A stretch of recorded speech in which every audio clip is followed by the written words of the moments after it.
தேன்கூடு நேயர்களுக்கு அன்பின் வணக்கம். சாண்டல்யன் எழுதிய கடல்புறா நாவலின் ஆடியோ வடிவம் வாசிப்பது ரே. விஜயலட்சுமி. பாகம் 3. அத்தியாயம் 37. மோதிரக்கை. சோழ சாம்ராஜ்யத்தின் தூரக்கிழக்கு தூதனாக வந்துள்ள குலோத்துங்கதேவன் செப்பேட்டின் பொருளை விளக்கி அறையின் சுவர்கள் எதிரொலிக்கச் சிரித்தும் கூட அந்த சிரிப்பில் கலந்து கொள்ளாத கருணாகர பல்லவன் வியப்பின் வசப்பட்டு பல வினாடிகள் வாயடைத்தே உட்கார்ந்திருந்தான். முழந்தாள்களை கட்டிக்கொண்டு தரையில் அனபாயன் அருகில் உட்கார்ந்திருந்த சமயத்தில் இளைய பல்லவனுக்கு நியாயமாக அவனும் அனபாயனும் அதே மாதிரி அக்கம்பக்கத்தில் உட்கார்ந்திருந்த போர் பாசறைகள் நினைவுக்கு வந்திருக்க வேண்டும். அவர்கள் அப்படி சாதாரண மனிதர்களாக உட்கார்ந்த இடங்கள் பல. அப்படி தரையில் உட்கார்ந்து அவர்கள் இருவரும் பெரும் உவகையை அளித்ததும் உண்டு. வேங்கி நாட்டிலும் முறை அப்படி தரையில் உட்கார்ந்தபோது இளைய பல்லவன் கேட்டான் அனபாயனை, ஏன் தரையில் உட்காருகிறீர்கள் என்று. தரையில் என்று சொல்லாதே, மண்ணில் என்று சொல் என வந்தது அனபாயன் பதில். என்ன வித்தியாசம் இரண்டுக்கும் என்று வினவினான் இளைய பல்லவன். வேங்கி நாட்டு மண்ணில் சோழன் போய் உட்கார்ந்து விட்டான் என்றால் அந்த நாட்டை பிடித்து விட்டான் என்று பொருள் என விளக்கினான் அனபாயன். பிற நாடுகளை வெற்றி கொள்வதில் அனபாயனுக்கு இருந்த ஆர்வத்தை அன்று புரிந்து கொண்ட இளைய பல்லவன் அதற்கு பின்பு அந்த கேள்வியை கேட்டது கிடையாது. மஞ்சத்தில் உட்காருவதை விட மண்ணில் உட்காருவதை அத்தனை பெருமையாக அவனும் நினைத்தான். அப்படி அவ்விருவரும் உட்கார்ந்த இடங்கள் பல பல. அந்த நினைப்புகள் மட்டும் இளைய பல்லவனுக்கு அன்று வந்திருந்தால் கடாரத்தின் தரையில் ஏன் உட்கார்ந்தான் குலோத்துங்கன் என்பதற்கு ஒரு காரணமும் கற்பித்திருப்பான். ஆனால் இளைய பல்லவன் நினைப்பெல்லாம் பிரமிப்பாயிருந்தது. செப்பேட்டையும் வீரராஜேந்திரன் தந்திரத்தையும் விட்டு அவன் நினைப்பு வேறு இடங்களுக்கு தாவ மறுத்தது. குலோத்துங்கன் பொருள் விளக்கம் அத்தனை விசேஷமாயிருந்தது. பொருளை விளக்கும் முன்பு பட்டயத்தை மீண்டும் படிக்குமாறுதான் குலோத்துங்கன் இளைய பல்லவனுக்கு கூறினாலும் இளைய பல்லவனுக்கு பொருள் ஏதும் திட்டமாக விளங்காததால், நீங்கள் விளக்குங்கள் அனபாயரே என்று கேட்டான் அவன் ஆரம்பத்தில். பொருளை விளக்க துவங்கிய அனபாயன், கருணாகரா, குணவர்மன் என்னுடன் புகாருக்கு வந்தது உனக்கு நினைப்பிருக்கிறதல்லவா என்று வினவினான். அதை எப்படி மறக்க முடியும் என்று கேட்டான் இளைய பல்லவன். ஆம், மறக்க முடியாத நிகழ்ச்சிதான் அது. பாலூர் பெருந்துறையில் எத்தனை கஷ்டப்பட்டு தப்பினோம். அங்கிருந்து நான் குணவர்மனையும் உன் இன்னொரு கப்பலுக்கு பெயர் வைத்திருக்கிறாயே காஞ்சனை, அந்த பெயருடைய பெண்ணையும் அழைத்து கொண்டு சோழ நாடு சேர்ந்தேன். வீரராஜேந்திரனிடம் அவர்களை அறிமுகப்படுத்த முயன்றேன். பல மாதங்கள் அவர்களை பார்க்கவும் மறுத்தார் மன்னர். ஏற்கனவே கலிங்கத்துடன் சச்சரவிருக்க அந்த சச்சரவை தூரக்கிழக்கு நாடுகளுக்கும் விஸ்தரிக்க அவர் இஷ்டப்படவில்லை. பல மாதங்கள் கழித்து உன்னை பற்றிய செய்திகள் வணிகர் மூலம் சோழ நாட்டுக்கு கிடைத்தன. ஸ்ரீவிஜயத்தின் தீவுகளில் தமிழர்கள் துன்புறுத்தப்படுவதாகவும் அவர்களை இளைய பல்லவன் என்ற ஒரு கொள்ளைக்காரன் காப்பாற்றுவதாகவும் மன்னர் காதில் விழுந்தது. வீரராஜேந்திரரின் புத்தி கூர்மையை பற்றி உனக்கு நான் சொல்ல தேவையில்லை. அந்த கொள்ளைக்காரன் யார் என்று புரிந்து கொள்வது ஒரு கஷ்டமில்லை அவருக்கு. அப்பொழுதும் அவர் குணவர்மனுக்கு இடம் கொடுக்கவில்லை. ஓராண்டுக்கு பின்னர் அந்த கொள்ளைக்காரனை பற்றி கலிங்க தூதரும் பெரும் குற்றச்சாட்டுகளை சோழ மன்னரிடம் சமர்ப்பித்தார்கள். அதை சாக்காக வைத்துக்கொண்டு வீரராஜேந்திரர் ஸ்ரீவிஜய தூதரை வரவழைத்தார். தூதரிடம் மன்னர் என்ன கேட்டார் தெரியுமா என்று வினவினான் குலோத்துங்கன். என்ன வினவினார்? இளைய பல்லவன் கேள்வியில் விஷயத்தை அறிந்து கொள்ளும் துடிப்பு ஒலித்தது. அந்த கொள்ளைக்காரன் ஏன் புரட்சிக்காரனாயிருக்கக்கூடாது என்று ஸ்ரீவிஜய தூதரை வினவினார். ஜெயவர்மனுக்கும் குணவர்மனுக்கும் ஸ்ரீவிஜய அரியணை போட்டி இருப்பதாக தமக்கு கேள்வி என்றும், ஜெயவர்மன் ஆட்சி கொடுமையாலேயே கொள்ளைக்காரனை மக்கள் ஆதரிப்பதாகவும் தமக்கு செய்தி கிடைத்திருப்பதாகவும் கூறினார். அது மட்டுமல்ல, தூர கிழக்கில் ஸ்ரீவிஜயத்தில் சரியான ஆட்சி இருந்தால் ஒழிய கொள்ளைக்காரனை சிறை செய்ய தாம் தமது கடற்படையை அனுப்புவதில் அர்த்தமில்லை என்றும் கூறினார். முதலில் ஆட்சேபித்தார் ஸ்ரீவிஜய தூதர். பிறகு ஆட்சி தகராறையும் விஜயராஜேந்திரரே விசாரிக்கலாம் என ஒப்புக்கொண்டார். அதற்கு பின்புதான் குணவர்மரையும் அவர் பெண்ணையும் மரக்களம் ஒன்றில் தக்க துணையுடன் அனுப்பினோம். அவர்களை கலிங்க போர்க்களம் சிறை செய்ய நீ மீட்டாய் என்ற குலோத்துங்கன் சிறிது நிதானித்தான். மேலே சொல்லுங்கள் என்ற இளைய பல்லவன் முழு கதையையும் கேட்க காதை தீட்டிக் கொண்டான். அனபாயன் மேலே சொன்னான். பிறகும் சில மாதங்கள் தாமதித்தார் வீரராஜேந்திரர். திடீரென்று ஒரு நாள் எனக்கு அழைப்பு வந்தது. அவர் ஆஸ்தான அறையில் ஸ்ரீவிஜய தூதர் நின்றிருந்தார். சோழ மன்னர் முகத்தில் கோபம் சுடர்விட்டு கொண்டிருந்தது. நான் சென்றதும், அனபாயா, கடாரத்துக்கு பயணப்படு. அந்த கொள்ளைக்காரன் இளைய பல்லவனை சிறைபிடித்து இங்கு அனுப்பு. அவனுக்கு தக்க தண்டனை விதிக்காவிட்டால் சோழ நாடு நீதி தர்மம் எல்லாம் குலைந்துவிடும் என்று சீறினார் மன்னர். ஸ்ரீவிஜய தூதரும் அவருடன் கலந்து கொண்டு, என் அரசாங்கம் சீக்கிரம் இந்த கொள்ளைக்காரனிடமிருந்து பாதுகாப்பை விரும்புகிறது. தவிர இவனை அழித்தால் சோழர் கௌரவமும் கடாரத்தில் நிலைக்கும் என்றார் உதடுகள் துடிக்க. அந்த சமயத்தில் கையில் வைத்திருந்த செப்பேட்டை என்னிடம் நீட்டிய சோழர் பெருமான், ஸ்ரீவிஜய அரியணை போட்டியை பற்றி விசாரிக்கவும் கொள்ளைக்காரனை பிடிக்கவும் இதோ உனக்கு அதிகாரம் என்று கூறினார். அதை வாங்கி கொண்டு நான் அரண்மனையில் எனது அறைக்கு திரும்பினேன். மறுநாள் முதற்கொண்டு என் பயணத்துக்கு வேண்டிய ஏற்பாடுகள் பலமாக நடந்தன. போர்க்களங்கள் தயாராயின. நானும் பயணப்பட சித்தமானேன். என் மரக்களத்துக்கும் மன்னரே என்னுடன் வந்தார். நான் என் அறைக்குள் நுழைந்ததும் உடன் நுழைந்த அவர், அனபாயா, நீண்ட தூரம் பிரயாணம் செய்கிறாய். சோழ சாம்ராஜ்ய கொடி தூரக்கிழக்கில் முன்போல் பறக்க ஆண்டவன் உனக்கு துணை செய்யட்டும் என்றார். எனக்கு ஏதும் புரியவில்லை. என்ன சொல்கிறீர்கள் என்று வினவினேன் நான். பட்டயம் விளக்கும் அனபாயா. பொருளை மட்டும் சரியாக புரிந்து கொள். ஸ்ரீவிஜயத்தின் அரச பீடத்தில் தக்கவரை அமர்த்த வேண்டுமானால் பீடத்துக்கு தக்கவரை என்றல்ல பொருள், நமக்கு தக்கவரை என்று பொருள். சோழ மண்டலத்துக்கு யார் பணிந்து நிற்பாரோ, தமிழர்கள் வாணிபத்துக்கு யாரால் தடையில்லையோ அவர்தான் நமக்கு தக்கவர் என்றார் மன்னர். அப்படியா என்று வியந்தேன் நான். அது மட்டுமல்ல, கொள்ளைக்காரனை சமயம் பார்த்து சிறை செய்யும்படிதான் உத்தரவிட்டிருக்கிறேன் என்றும் சொன்னார் மன்னர். அதன் பொருளையும் விளக்கினர். எந்த சமயத்தில் அவனை சிறை செய்தால் தமிழர் பாதுகாப்புக்கு நஷ்டமில்லையோ அந்த சமயம் பார்த்து சிறை செய். அவனால் கூடியவரை நன்மை தமிழர்களுக்கு ஏற்பட்டு இருக்கிறது என்பதையும் நினைப்பில் வைத்துக்கொள் என்றார். எனக்கு வியப்பு தாங்கவில்லை கருணாகரா. அவர் எண்ணம் எனக்கு புரிந்தது. இருப்பினும் கேட்டேன் நான், கொள்ளைக்காரனை ஆதரிக்கிறீர்களே என்று. ஜெயவர்மனையும் பீமனையும் விட இளைய பல்லவன் பெரிய கொள்ளைக்காரன் அல்ல என்று கூறிவிட்டு மன்னர் கப்பலை விட்டு சென்றார். இத்துடன் பேச்சை நிறுத்திய அனபாயன், இப்பொழுது வீரராஜேந்திரரை பற்றி என்ன நினைக்கிறாய் கருணாகரா என்று வினவினான். அந்த சமயத்தில்தான் இளைய பல்லவன் தன் நண்பனின் இரு கைகளையும் பிடித்து கொண்டு, உங்களையும் வீரராஜேந்திரரையும் பெற தமிழகம் என்ன தவம் செய்தது என்று கூவினான். பிறகு அந்த செப்பேட்டையும் அனபாயனையும் வீரராஜேந்திரன் விளக்கத்தையும் எண்ணி எண்ணி பூரித்து பூரித்து பிரமித்து நீண்ட நேரம் ஏதும் பேசாமல் உட்கார்ந்து விட்டான் இளைய பல்லவன். அவன் பேச முற்பட்ட போது அவன் குரல் உணர்ச்சியின் மிகுதியால் லேசாக நடுங்கியது. இப்பொழுது எனக்கு உத்தரவு இடுங்கள் அனபாயரே என்று வினவினான் இளைய பல்லவன். அனபாயன் இளைய பல்லவனை பாராமல் தலையை குனிந்து கொண்டே சொன்னான், என்ன உத்தரவிடுவதென்று எனக்கு புரியவில்லை கருணாகரா. ஆனால் ஒன்று நிச்சயம், உன்னை தற்சமயம் சிறையில் தள்ளுவதைத் தவிர வேறு வழி இல்லை என்று.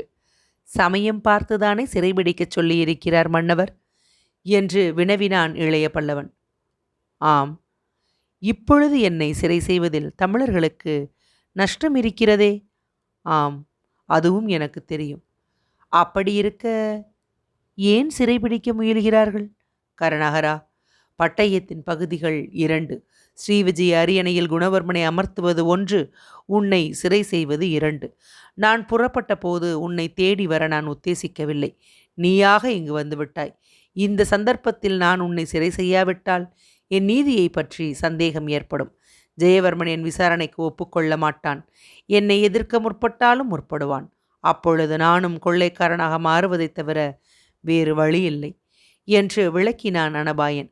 அனபாயன் நிலை நன்றாக புரிந்தது இளைய பல்லவனுக்கு. கலிங்கத்துக்கும் ஸ்ரீவிஜயத்துக்கும் நம்பிக்கை உண்டாக்குவதற்காகவாவது அனபாயர் தன்னை சிறை செய்ய வேண்டும் என்று உணர்ந்தான் கருணாகர பல்லவன். அதை வாய்விட்டும் சொன்னான். ஆம் ஆம், வேறு வழி இல்லை உங்களுக்கு. என்னை சிறை செய்யத்தான் வேண்டும் என்று. குலோத்துங்கனுடைய குறுநகை சொட்டிய விழிகள் இளைய பல்லவனை ஏறெடுத்து நோக்கின.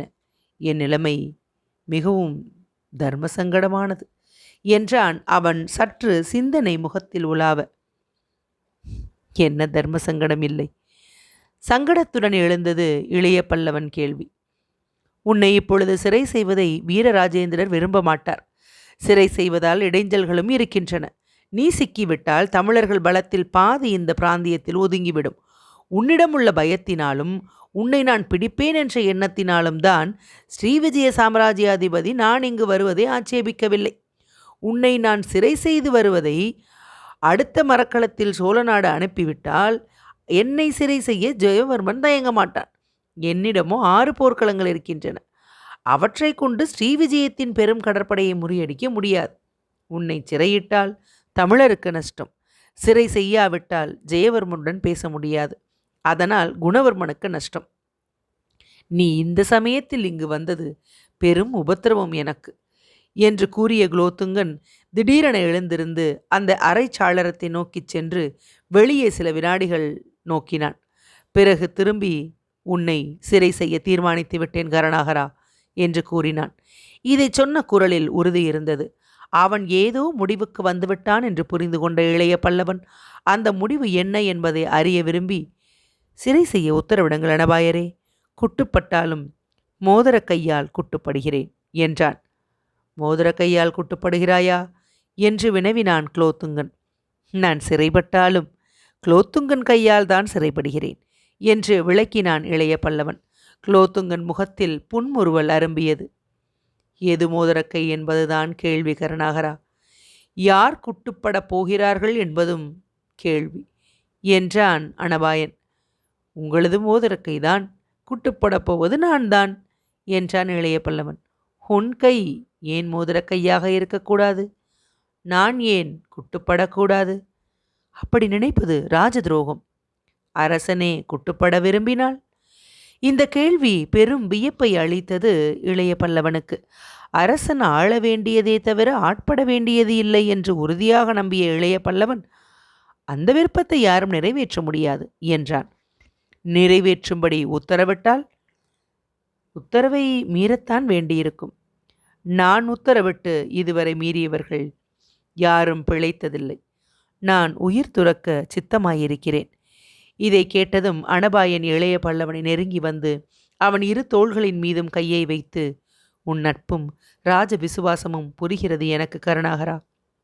ஆனால் சில சந்தர்ப்பங்களில் நாம் வெளி உலகத்தை முன்னிட்டு, நாட்டு நன்மையை முன்னிட்டு சிறிது மாறுபட்டு நடக்க வேண்டியிருக்கிறது. ஆகவே உன் கைதான் இப்பொழுது மோதிரக்கை, நினைவு வைத்துக்கொள் என்றான். இளைய பல்லவனுக்கு என்ன பதில் சொல்வதென்று புரியாததால் அவன் பெரிதும் குழம்பினான்.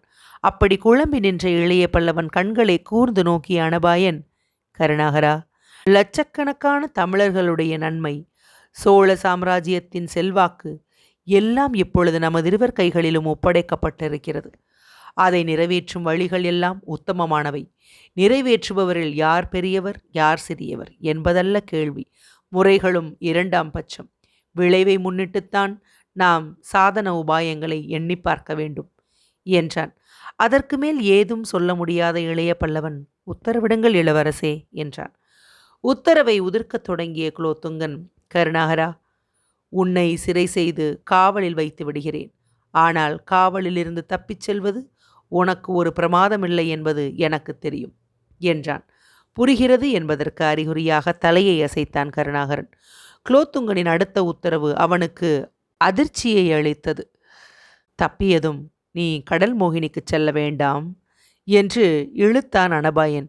வேறெங்கு செல்ல வேண்டும் என்று வினவினான் இளைய பல்லவன்.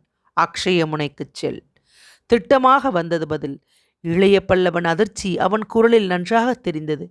அக்ஷயமுனைக்கா? எதற்கு என்றான் இளைய பல்லவன். காரணம் பிறகு உனக்கே தெரியும். ஸ்ரீவிஜயத்தில் நடக்கும் செயல்களை உனக்கு அவ்வப்பொழுது அறிவிக்கிறேன் என்றான்.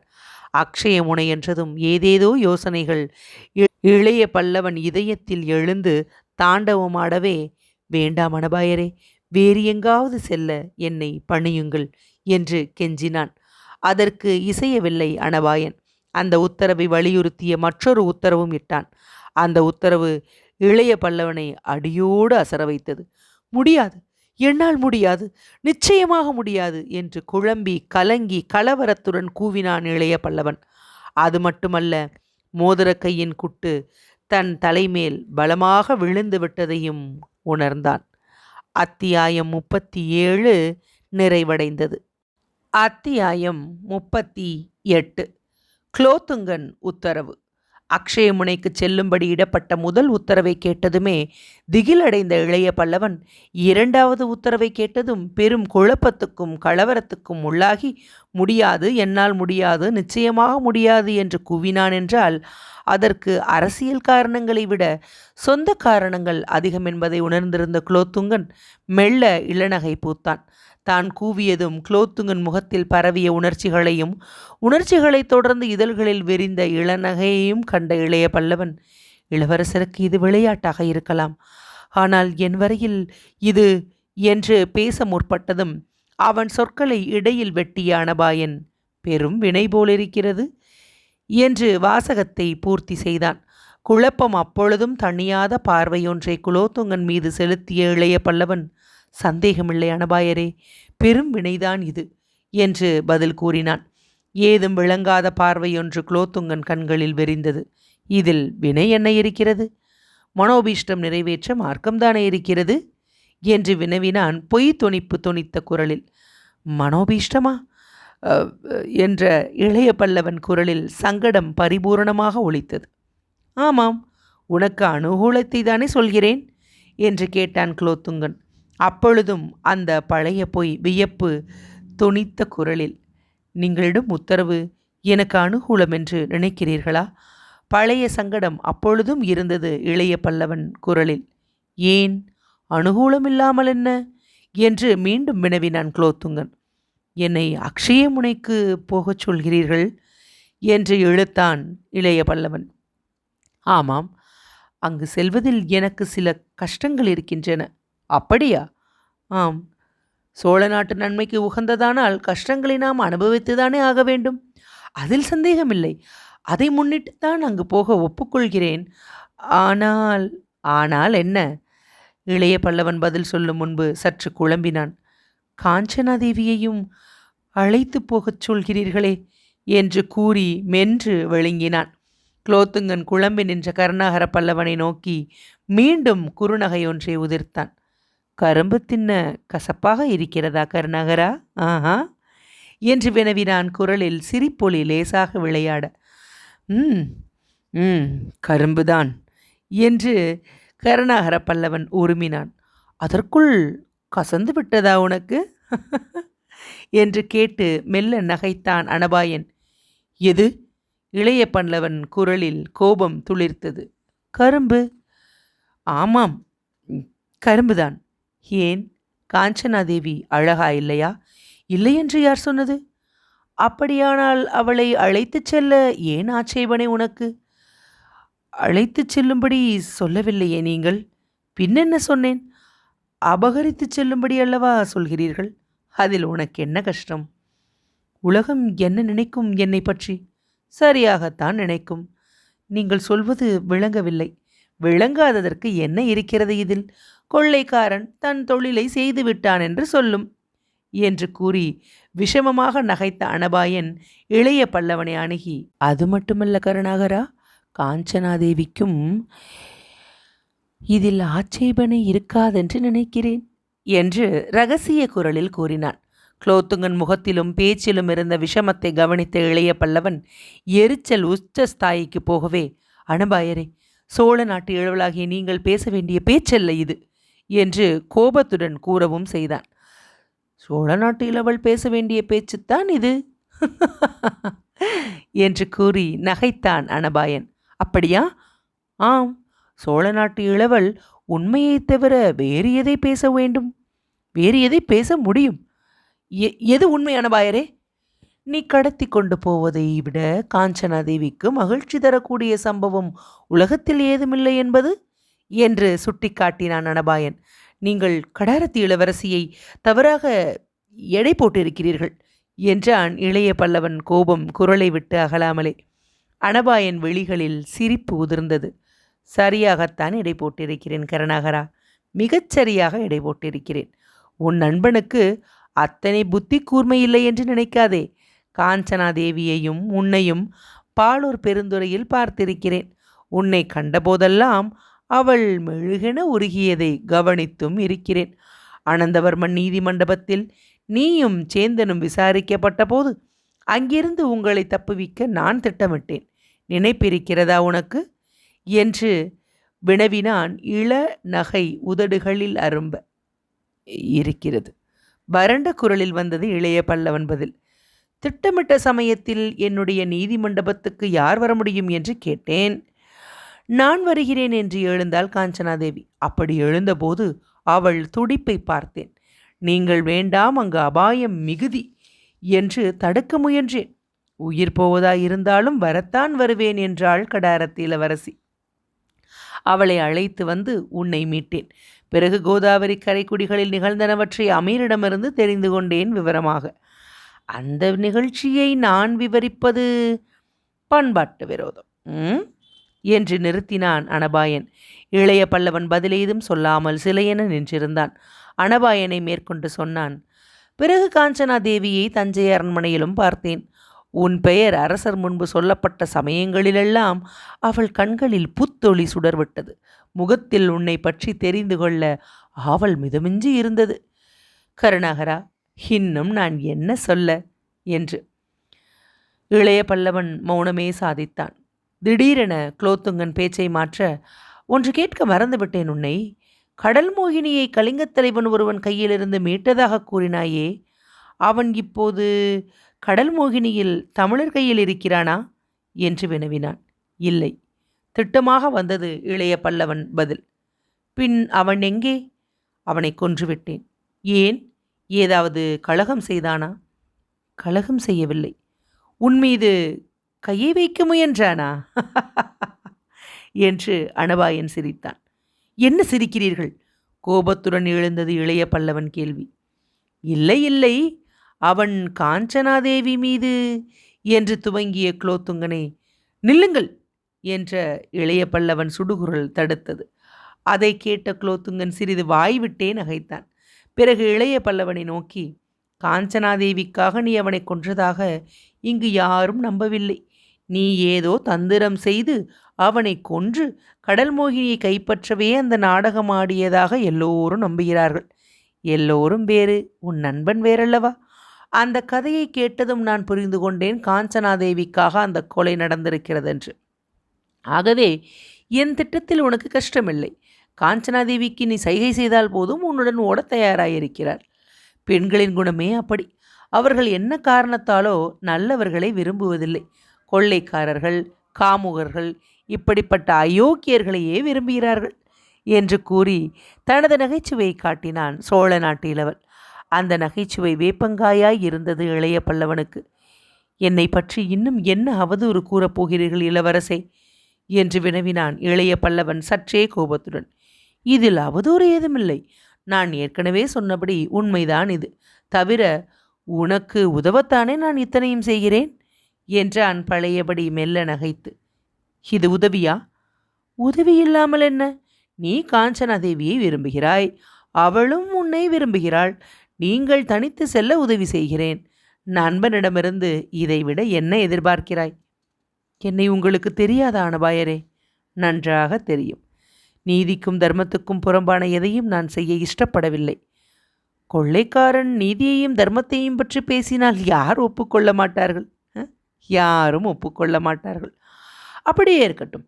நீதிக்கு புறம்பாகவோ தர்மத்துக்கு புறம்பாகவோ நான் எதையும் உன்னை செய்ய சொல்லவில்லையே. காஞ்சனாதேவியை அபகரித்துச் செல்வது எதில் சேர்ந்தது? நீதியிலா தர்மத்திலா? இரண்டிலும் சேர்ந்தது. சத்திரியர்களுக்கு ராட்சச விவாகம் அனுமதிக்கப்பட்டிருக்கிறது. நீ காஞ்சனாதேவியை தூக்கிச் சென்றால் அது சத்திரிய தர்மத்துக்கு புறம்பானதல்ல, நீதிக்கும் அப்பாற்பட்டதல்ல. இளைய பல்லவனுக்கு என்ன பதில் சொல்லுவதென்று தெரியாததால் சில வினாடிகள் திணறினான். பிறகு மெல்ல தன்னை சமாளித்து கொண்டு, காஞ்சனாதேவியை அபகரித்துச் செல்வதானால் அக்ஷயமுனைக்கு ஏன் செல்ல வேண்டும்? திரும்ப மாணக்காவரத்துக்கே சென்று விட்டால் என்ன என்று வினவினான். குலோத்துங்கன் இளைய பல்லவனை கூர்ந்து நோக்கிவிட்டு கூறினான், நமது திட்டத்துக்கு அது உகந்ததல்ல என்று. என்னை நீங்கள் சிறையிட்டு நான் அதிலிருந்து தப்பி இளவரசியையும் கடத்தி சென்றால் என்னை பிடிப்பவருக்கு வெகுமதி தருவதாக பறைசாற்ற எண்ணுகிறீர்கள் என்று கூறி நிதானித்தான் இளைய பல்லவன். ஆம், என்றான் குலோத்துங்கன். அப்பொழுது ஸ்ரீவிஜய மன்னர் பிரகடனத்துக்கும் உங்கள் பிரகடனத்துக்கும் வித்தியாசம் இருக்காது. ஆம், நீங்கள் இதை ஒரு பொது அஸ்திரமாக வைத்துக்கொண்டு ஸ்ரீவிஜய மன்னருடன் அரியணை போட்டியை பற்றி பேச முடியும். ஆம், ஆக நான் எங்கு சென்றால் என்ன உங்களுக்கு? இந்த கேள்வியை சற்று வேகத்துடன் கேட்டான் இளைய பல்லவன். அனபாயன் சற்று பின்வாங்கிச் சென்று தனது மஞ்சத்தில் அமர்ந்தான். பிறகு சில வினாடிகள் இளைய பல்லவன் முகத்தை ஆராய்ந்துவிட்டு கேட்டான், அக்ஷயமுனைக்கு போவதில் உனக்கென்ன கஷ்டம் என்று. அதனால் என்ன லாபம் உங்கள் திட்டத்துக்கு என்று வினவினான் இளைய பல்லவன். அக்ஷயமுனை இன்றும் கொள்ளைக்காரர்களுக்கு புகலிடமாக இருக்கிறது. நீ சூடுக்களை முறியடித்து விட்டாலும் அவர்கள் பலம் முழுவதும் போகவில்லை. இன்னும் அவர்கள் நடமாட்டம் அக்ஷயமுனையில் இருக்கிறது. ஆகவே கொள்ளைக்காரர்கள் இருப்பிடத்துக்கு கொள்ளைக்காரன் போவதுதான் பொதுமக்கள் நம்பக்கூடியது. கொள்ளைக்காரன் ஏற்கனவே பிடித்துள்ள இடத்துக்கு போனால் நம்ப மாட்டார்களாக்கும்? நம்புவார்கள். ஆனால் கடல் மோகினி இந்த ஜலசந்தியிலிருந்து அதிக தூரம் இருக்கிறது. அக்ஷயமுனை அக்கறையில் இருக்கிறது. நான் இக்கரையிலும் நீ அக்கறையிலும் இருப்பது இந்த ஸ்ரீவிஜய கடல் பகுதியை காப்பதற்கு உதவும். ஒருவேளை போர் ஏற்பட்டாலும் இருபுறத்திலும் ஸ்ரீவிஜயம் நெருக்கப்படும் என்று சுட்டிக்காட்டினான் அனபாயன். அனபாயன் திட்டத்தை கேட்ட இளைய பல்லவன் பிரமித்தான். அந்த பகுதிக்கு புதிதாக வந்திருந்த அனபாயன் அதை பற்றி எத்தனை விவரங்களை அறிந்திருந்தான் என்பதை எண்ணி வியந்தான். சென்ற 1.25 ஆண்டுகளில் இங்கு நடந்துள்ள சகல விவரங்களையும் அனபாயன் அறிந்திருக்கிறான் என்பதை புரிந்து கொண்டதால் சோழ சாம்ராஜ்ய அரியணையில் உட்கார குலோத்துங்கன் எத்தனை தகுதியை பெற்றிருக்கிறான் என்பதையும் உணர்ந்து அதிக ஆச்சரியத்துக்குள்ளானான். ஆனால் அவனுக்கு தன் வாழ்வின் ஒரு முக்கிய விஷயம் மட்டும் தெரியவில்லை என்பதை அறிந்ததால் அதை எப்படி சொல்வதென தெரியாமல் விழித்தான். அந்த சமயத்தில் தங்கு தடையின்றி எழுந்தது குலோத்துங்கன் குரல் பலமாக. கருணாகரா, உன்னை இப்பொழுது சிறை செய்ததை தவிர எனக்கு வேறு வழியில்லை. நண்பன் என்பதற்காக உன்னை நான் மன்னிக்க முடியாது. ஆகவே புறப்படு சேவைக்கு என்ற குலோத்துங்கன் வெகு வேகமாக நடந்து சென்று அறைக்கதவை திறந்து யாரெங்கே என்று கூவினான். அவன் குரலை கேட்டதும் விரைந்த இரு காவலாளிகளை பார்த்து, இங்கு அறைக்குள்ளுள்ள கொள்ளைக்காரனை காவலில் வையுங்கள். என் அனுமதியின்றி அவனை யாரும் பார்க்கக்கூடாதென்றும் திட்டம் செய்யுங்கள். இந்த உத்தரவு குணவர்மருக்கு தெரியப்படுத்தப்படட்டும் என்று கூறி விடுவிடுவென்று உள்ளே வந்து செல் என்று இளைய பல்லவனுக்கு உத்தரவிட்டான். கதவை நோக்கி வெகு வேகமாக சென்ற இளைய பல்லவனை குறுக்கே நின்று ஒரு வினாடி தடுத்த இளவரசன் கையை பிடித்து மரியாதையாக மெல்ல நட என்று இறைந்துவிட்டு சட்டென்று நெருங்கி காதுக்கருகில் ஏதோ சொல்லிவிட்டு விலகினான். அதை கேட்டதும் விவரிக்க இயலாத பிரமிப்பு இளைய பல்லவன் முகத்தில் விரிந்தது. ஏதோ சொல்ல உதடுகளை திறந்தான். அதற்குள் உள்ளே நுழைந்த காவலர் அவனை இருபுறத்திலும் நெருங்கி கைகளை பற்றி கொண்டார்கள். பேச வழியின்றி பரிதாபம் கலந்த பார்வையை அனபாயன் மீது நாட்டினான் இளைய பல்லவன். குலோத்துங்கன் முகத்தில் பரிதாபம் சிறிதும் இல்லை. ஏன், எந்தவித உணர்ச்சியும் தெரியவில்லை. ஆனால் இளைய பல்லவனுடன் காவலர் சென்ற அறை கதவு சாத்தப்பட்டவுடன் மகிழ்ச்சியுடன் பெரிதாக நகைத்து மஞ்சத்தில் தொப்பென்று விழுந்தான் சோழ சாம்ராஜ்யத்தின் பிற்கால சக்கரவர்த்தி. அத்தியாயம் 38 நிறைவடைந்தது. அத்தியாயம் 39. வெற்றி யாருக்கு? இளைய பல்லவனை சிறை செய்ய காவலர் நெருங்கும் முன்பே அவன் காதுக்கருகே குலோத்துங்கதேவன் சொன்ன இரகசிய வார்த்தைகளை கேட்டதும் இளைய பல்லவன் பிரமிப்புக்கும் கலவரத்துக்கும் உள்ளாகவும் காரணம் இருந்தது. அவற்றை சொன்ன அனபாயன் பெரிதாக நகைத்து மஞ்சத்தில் தொப்பென்று விழுந்ததற்கும் காரணம் இருந்தது. அப்படி தொப்பென்று விழுந்த அனபாயன் இளைய பல்லவன் சென்ற நீண்ட நேரத்துக்கு பின்பும் மீண்டும் நகைத்து கொண்டே இருந்தான். ஆனால் காவலர்களுக்கிடையே சென்ற இளைய பல்லவன் அப்படி நகைக்கும் நிலையில் அடியோடு இல்லை. அவன் சித்த பிரமிப்பு விவரிக்க இயலாத அளவு விரிந்து அவனை கனவில் சிக்கிவிட்டவன் போல் அடித்திருந்தது. ஏதோ கனவில் நடப்பவன் போல் காவலருக்கிடையில் நடந்து சென்றவன் அரண்மனை காவல் கூடம் ஒன்றில் தனியே விடப்பட்ட பின்பும் சுமார் 2-3 நாழிகைகள் மட்டும் கனவில் இருப்பவன் போலவே நாற்புறமும் வெறித்து பார்த்து கொண்டிருந்தான். அக்ஷயமுனைக்கு சென்றால் உனக்கு என்ன நஷ்டம்? அங்கு மஞ்சள் அழகியும் இருக்கிறாள். ஒரு பெண்ணுக்கு 2 பெண்களாயிற்று. போய் வா, உனக்கு யோக காலம் இப்பொழுது என்ற வார்த்தைகளைத்தான் அனபாயன் இளைய பல்லவன் காதில் ஓதியிருந்தான். தன் வாழ்வின் அந்த பகுதியை அனபாயன் அறிந்திருக்க வழியில்லை என்று நினைத்திருந்த இளைய பல்லவனுக்கு அந்த வார்த்தைகளை கேட்டதும் பேரதிர்ச்சியே ஏற்பட்டது. அதிர்ச்சி மட்டுமல்ல, வியப்பும் வியப்பினால் ஏற்பட்ட பிரமிப்பும் அங்கு செல்வதனால் ஏற்படக்கூடிய விளைவையும் எண்ணி பார்த்ததால் உண்டான பயமும் கூட சோழர் படைத்தலைவன் இதயத்தில் வலம் வந்தன.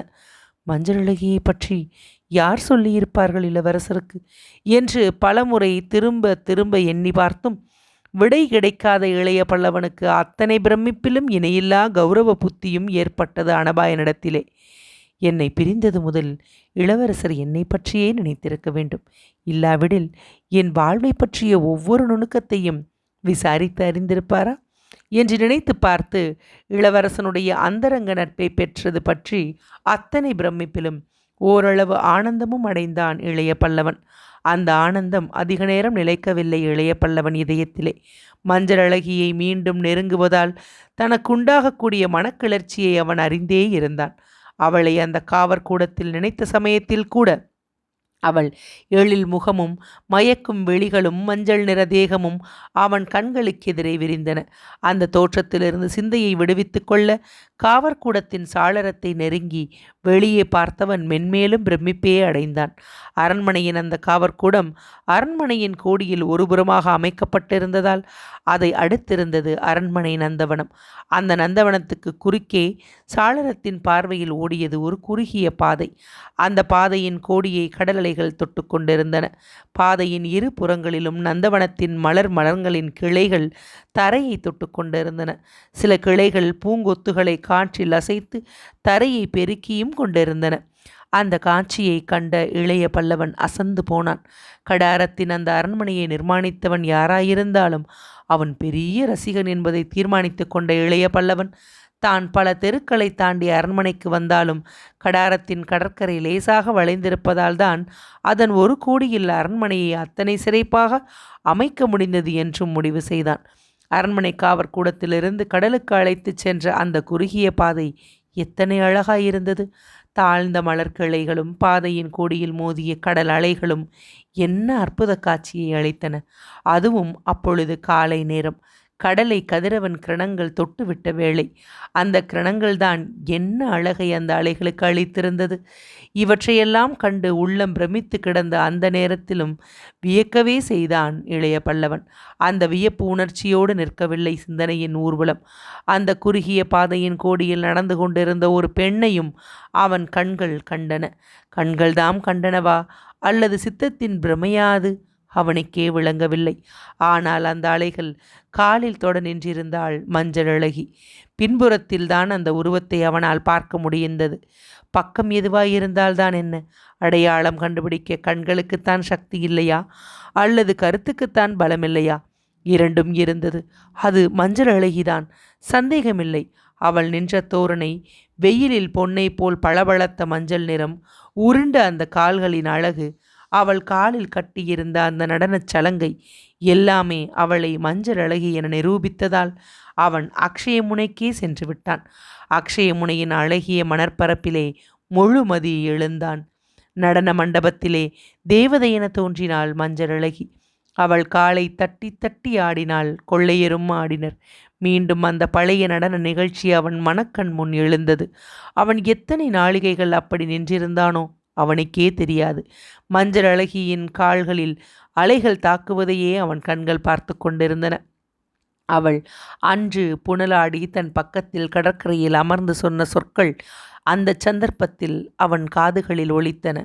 நீங்களும் இந்த அலைகளைப் போலத்தான் என்னை தொட்டுவிட்டு சென்று விடுவீர்கள் என்ற சொற்களை மஞ்சளழகி மீண்டும் சொல்வது போன்ற பிரமை ஏற்பட்டது அவனுக்கு. அந்த காட்சிகள் மனத்தில் எழ எழ அவனுக்கு கடாரத்தின் சிந்தனையும் காஞ்சனாதேவியின் நினைப்பும் அறவே அகன்றுவிட்டன. ஒரு பெரும் சாம்ராஜ்யாதிபதியின் மகளாகிய மஞ்சளழகி எத்தனை அனாதை என்று எண்ணி பெருமூச்சு விட்டான் ஒரு வினாடி. அவன் இதயத்தில் பரிதாபமும் அழகும் நிரம்பிய மஞ்சளழகியின் முகம் எழுந்தது. ஆகவே கண்கள் அந்த பாதை கோடியில் நின்ற அவள் உருவத்திலேயே திளைத்தன. இவள் எப்படி இங்கு வந்தாள் என்று திரும்ப திரும்ப பல வினாடிகள் யோசித்தும் கருணாகர பல்லவனுக்கு பதிலேதும் கிடைக்கவில்லை. பாதை கோடியில் நின்ற அந்த பாவையும் லேசில் திரும்பி தன் மலர்முகத்தை காட்டி அவனை மகிழ்விப்பதாயில்லை. அவள் நின்ற இடத்திலிருந்து அலையோரமே பக்கவாட்டில் நகர்ந்தாள். 10 அடிகள் அவள் நடந்தாள். பாதையின் பக்க மரங்கள் அவளை தன் கண்களிலிருந்து மறைத்துவிடும் என்பதை எண்ணிய இளைய பல்லவன், "இரு மஞ்சளழகி, இரு" என்று கூவினான். ஆனால் அவன் கூச்சல் அந்த பாவையின் காதுகளில் விழவில்லை. மெல்ல அவள் நடந்து மரங்களுக்கிடையே மறைந்து விட்டாள். மஞ்சளழகியின் எழிலுருவம் மறைந்ததும் சாளரத்தை விட்டு திரும்பிய இளைய பல்லவன் அந்த அறையில் இருந்த ஒரு மஞ்சத்தில் படுத்துக்கொண்டு கண்களை மூட எண்ணினான். ஆனால் கண்களை மூடுவதும் பிரம்ம பிரயத்தனமாயிருந்தது. அவன் வாழ்க்கையில் மறக்க விரும்பிய காட்சிகளெல்லாம் அவன் புத்தியில் வலம் வரத் தொடங்கின. சிக்கலான வாழ்க்கை உள்ளவனுக்கு நிம்மதி இல்லை என்ற வேதாந்தத்தின் உட்கருத்து அந்த சமயத்தில் அவனுக்கு நன்றாக விளங்கியது. என்ன வாழ்க்கை இது? சேச்சே, சிறிதும் நிம்மதியில்லை என்று தனக்குள்ளேயே அழுத்து கொண்டான். பிறகு மீண்டும் எழுந்திருந்து அறையில் சில வினாடிகள் நடமாடினான். பிறகு இரு கைகளையும் பலமாக தட்டி, "யாரெங்கே?" என்று விழித்தான். அந்த அழைப்பின் விளைவாக கதவை திறந்து கொண்டு வந்த காவலனை நோக்கி, "நான் சோழ நாட்டு இளவரசரை காண வேண்டும், உடனடியாக" என்று கூறினான். காவலன் பதில் சட்டென்று கிடைத்தது. "இளவரசர் இப்பொழுது யாரையும் பார்க்க பிரியப்படவில்லை" என்றான் திட்டமாக. "ஏன்?" கோபத்துடன் கேட்டான் இளைய பல்லவன். "மந்திர ஆலோசனையில் இருக்கிறார்" என்று வந்தது பதில். "யாருடன் மந்திர ஆலோசனையில் இருக்கிறார்?" "படைத்தலைவர்களுடன்." சிறிது நேரம் யோசித்தான் இளைய பல்லவன். "அப்படியானால் குணவர்மரை நான் பார்க்க வேண்டும்" என்றான் அடுத்தபடியாக. "அதுவும் முடியாது." "ஏன்?" "அவரும் மந்திர ஆலோசனையில் இருக்கிறார்." "என்ன, எல்லோருக்கும் மந்திர ஆலோசனை போது?" என்று சீறினான் படைத்தலைவன். "அதை கேட்க எனக்கு அதிகாரமில்லை, தங்களுக்கும் அதிகாரமில்லை என நினைக்கிறேன்" என்ற காவலன் பதில் பணிவாகவே வந்தது. ஆனால் அவன் குரலில் சிறிது ஏளனமும் கலந்திருந்தது. இளைய பல்லவன் கோபம் மெல்ல மெல்ல ஏறிக்கொண்டிருந்தது. "சரி, அப்படியானால் காஞ்சனா தேவியிடம் என் வரவை அறிவித்து வா" என்றான் ஓரளவு கோபத்தை தணித்து கொண்டு. "யாரை சொல்கிறீர்கள்? இளவரசியையா?" என்ற காவலன் பயத்துடன் அந்த கேள்வியை தொடுத்தான். "ஆம், இளவரசியாரைத்தான்" என்றான் இளைய பல்லவன். காவலன் முகத்தில் வியப்பு மறைந்தது. "ஒன்று உங்களுக்கு சித்தபிரமையாய் இருக்க வேண்டும், அல்லது எனக்கு சித்தபிரமையாய் இருக்க வேண்டும்" என்றான் காவலன். இளைய பல்லவன் கண்கள் காவலன் முகத்தை நன்றாக ஊடுருவி ஓரளவு நிதானத்துக்கும் வந்துவிட்ட இளைய பல்லவன் கேட்டான், "இதில் சித்தபிரமைக்கு என்ன இருக்கிறது?" என்று.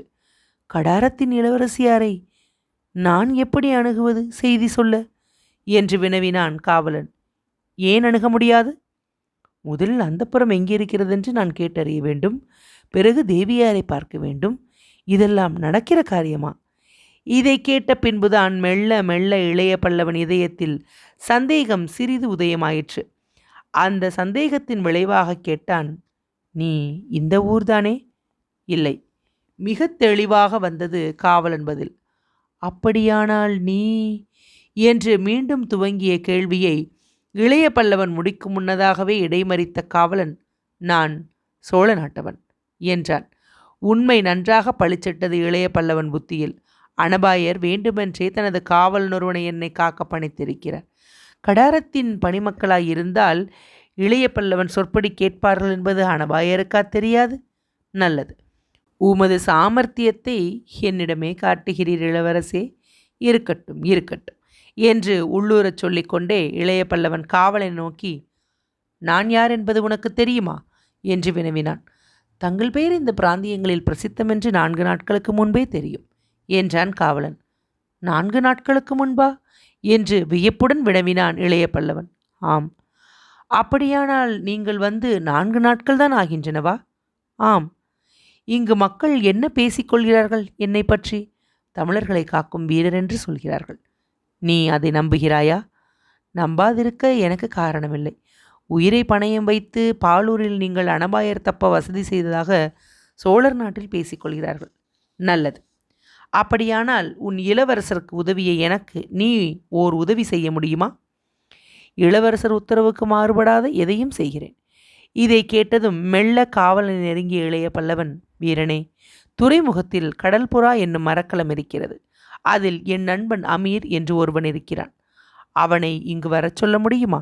என்று கேட்டான். "அவர் இங்கு வந்து என்ன செய்யப் போகிறார்?" என்று வினவினான் காவலன். "அவனுடன் சில விஷயங்கள் பேச வேண்டும் நான்."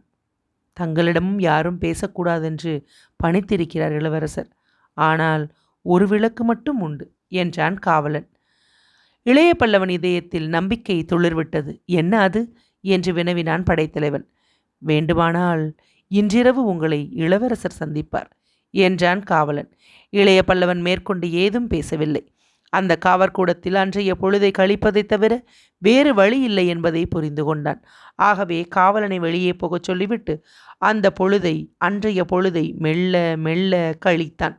பகலில் கொண்டு வரப்பட்ட உணவையும் மாலைக்கு சற்று முன்பு கொண்டு வரப்பட்ட சிற்றுண்டியையும் அவன் அறவே தொடவில்லை. அனபாயன் போட்ட திட்டத்தை மாற்றாமல் தன் இஷ்டப்படி நிறைவேற்ற முடிவு செய்திருப்பதை நினைத்து பெரிதும் வெகுண்டான் அவன்.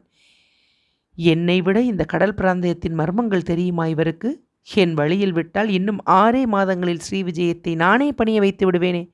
எனக்கு கொள்ளைக்காரன் என்னும் பெயரை சோழ அரசாங்க பூர்வமாக ஏற்படுத்தி முடிந்தால் சமாதானமும் முடியாவிட்டால் போராலும் ஸ்ரீவிஜய பிரச்சனையை தீர்க்க முடிவு செய்திருக்கிறீர்கள் அளவா அனபாயரே?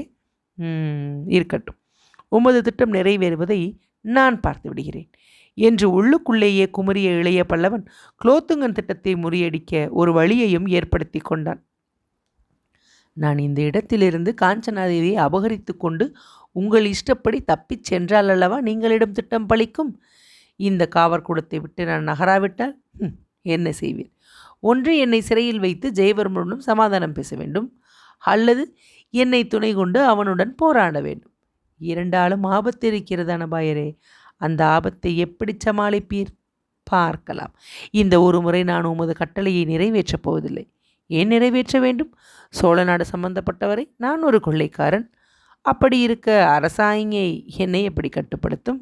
கட்டுப்படுத்தாது, ஒரு காலம் கட்டுப்படுத்தாது என்று சொல்லிக்கொண்டே இளைய பல்லவன் மெல்லச் சிரித்தான். காஞ்சனாதேவி, மஞ்சளழகி இருவரும் கடாரத்தில் இருக்க நான் காஞ்சனாதேவியை மட்டும் தூக்கிச் செல்வானேன் என்று தன்னை கேட்டுக்கொண்டான். ஒருவேளை தான் கண்டது பகற்கனவாயிருக்குமோ என்ற யோசனை கூட தோன்றியது அவனுக்கு. சூரிய வெளிச்சத்தில் கனவு காண முடியாதென்ற முடிவுக்கு வந்த அவன் மஞ்சளழகி அந்த அரண்மனையில்தான் இருக்கிறாள் என்பதை தீர்மானித்து கொண்டதன்றி அங்கு அவள் வரவேண்டிய அவசியத்தையும் அறிய முடிவு செய்தான். ஆகவே கடாரத்தை விட்டு நகருவதில்லை என்று தீர்மானித்து கொண்ட இளைய பல்லவன் மாலை பொழுதையும் இரவையும் கூட மகிழ்ச்சியுடன் வரவேற்றான். இரவு அந்த காவற்கூடத்திலும் ராஜோபசாரம் நடந்தது அவனுக்கு. பணிமக்கள் உணவும் பாலும் பழமும் கொண்டு வந்து வைத்தார்கள். அவற்றை உண்டபின் அந்த அறை மூலையில் அகிர்புகையையும் போட்டார்கள்.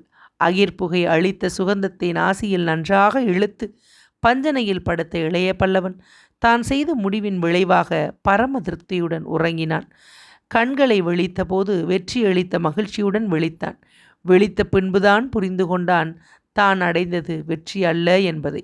பஞ்சனையில் அவனருகே உட்கார்ந்திருந்தாள் காஞ்சனாதேவி. வேண்டாம், எழுந்திருக்காதீர்கள் என்று உதிர்ந்தன அவள் உதடுகளிலிருந்து இனிய சொற்கள்.